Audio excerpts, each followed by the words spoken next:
আসসালামু আলাইকুম। চলে আসলাম আপনাদের মাঝে কবুতরের মাংস রান্না করবো আজকে রেসিপি নিয়ে। তো চুলাতে কড়াই দিয়ে দিলাম, কড়াইতে তেল দিয়ে এখন দিলাম হচ্ছে পেঁয়াজটা একটু লাড়াচাড়া দিয়ে ভালো করে লাল হয়ে গেলে একটু দিয়ে দিতে হবে পানি।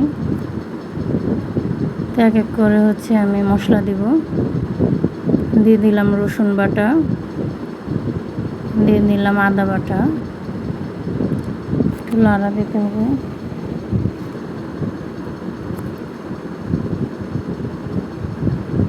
তো এখন দিয়ে দেব লবণ,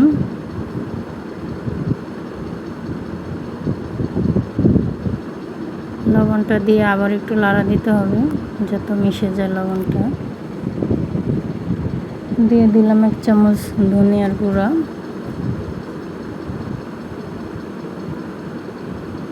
ধনিয়াটা দিয়ে আবার একটু লাড়া দিতে হবে। লাড়া দিয়ে দিলাম 1 চামচ মরিচের গুঁড়া,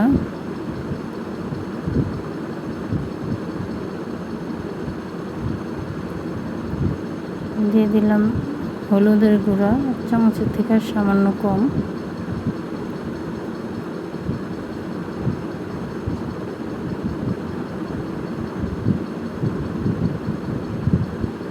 দুটো এলাচ দিলাম,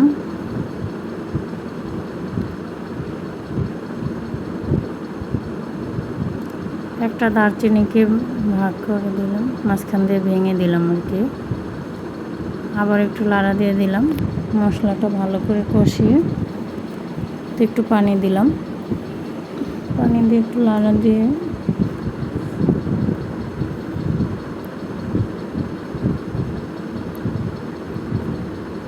এটার সাথে দিয়ে দেবো একটা তেজপাতা। তেজপাতা দিয়ে এখন হচ্ছে আমি দিয়ে দেব কবুতরের মাংসগুলো দিয়ে ভালো করে নেড়ে দেব।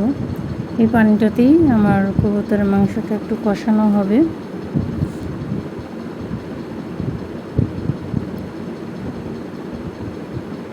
এই যে দেখেন আমার মাংসটা কষানো হচ্ছে, মাংস থেকে আরও কিছুটা পানি ছাড়ছে।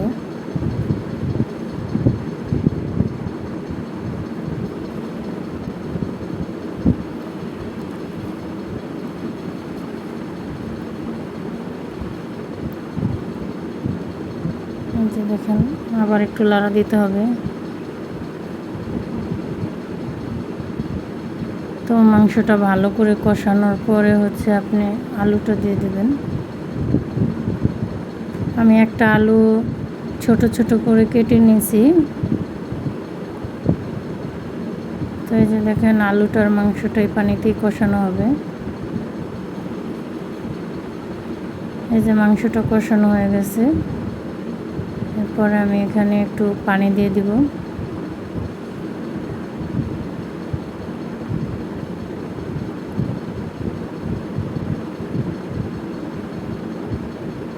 এই যে দেখেন আমি এখন পানি দিচ্ছি, পানিটা দিয়ে আবার ভালো করে লাড়া দিতে হবে। ভালো করে লাড়া দিয়ে এখন আপনি একটু রেখে দেন।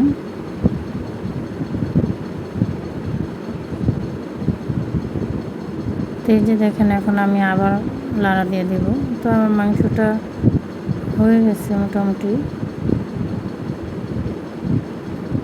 আলুটাও সিদ্ধ হয়ে গেছে। আমি আর হচ্ছে কবুতরের ইয়াটা বেশি কমাবো না, এই রাখবো। তো এখন হচ্ছে আমি দিয়ে দিলাম জিরা গুঁড়াটা দিয়ে হচ্ছে আমি আবার একটু লাড়া দেব। লাড়া দিয়ে 2-3 মিনিট আমি হচ্ছে এটা আরেক চুলায় রাখবো। এই যে দেখেন আমার মাংসটা এখন হয়ে গেছে, এখন আমি চুলাটা অফ করে দেব। তো আল্লাহ হাফেজ, আপনারা সবাই ভালো থাকুন। আসসালামু আলাইকুম।